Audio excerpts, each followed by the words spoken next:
Blue and White Golf Days have returned to Thundering Waters Golf Club. The Source attended the first event of the summer that raised funds for Women's Place of South Niagara. Well, we've had a relationship with Women's Place for a number of years. We host a number of experiential celebrity events each and every year.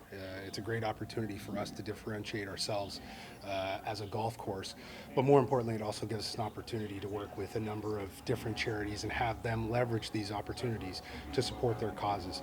And again, I've known and worked with Amanda for a few years. She's one of the best, and I was so happy to partner with her on this event to raise money for Women's Place and the important work that they do with women and children in the community. Former Maple Leaf fan favorite Darcy Tucker was more than willing to meet the golfers and throw his support behind Women's Place.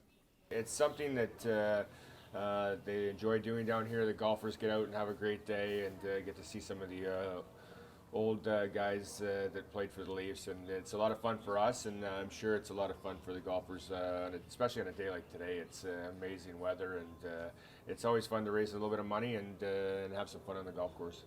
When I've run into you, you've always seemed very comfortable in front of the camera and meeting the fans. Yep. Was that a process for you, or is this just who you are?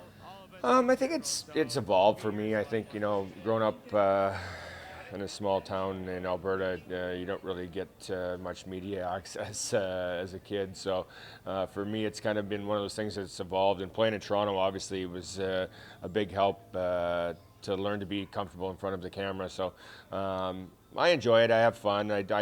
Listen, it's not really stressful for me. I'm lucky enough to be one of the guys that played in Toronto and enjoyed a great career here. So I always love meeting the fans and chatting with the people. It's been a difficult time for nonprofit groups in Niagara.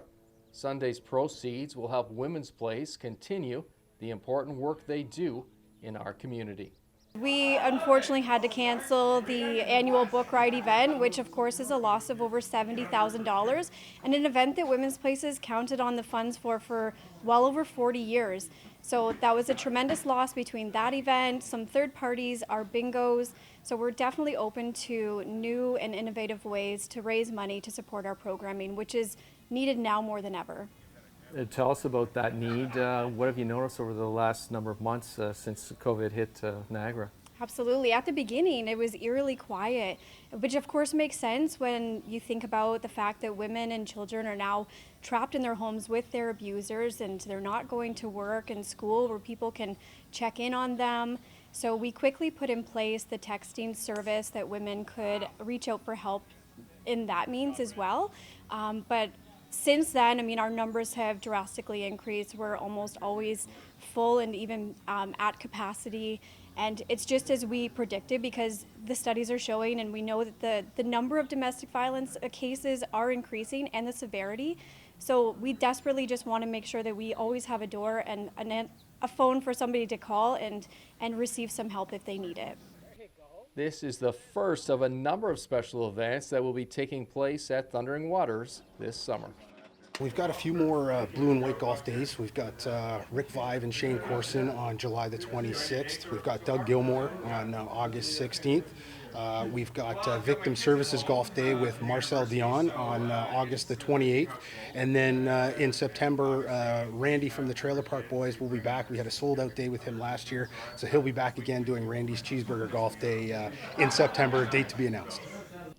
In Niagara, you're watching The Source.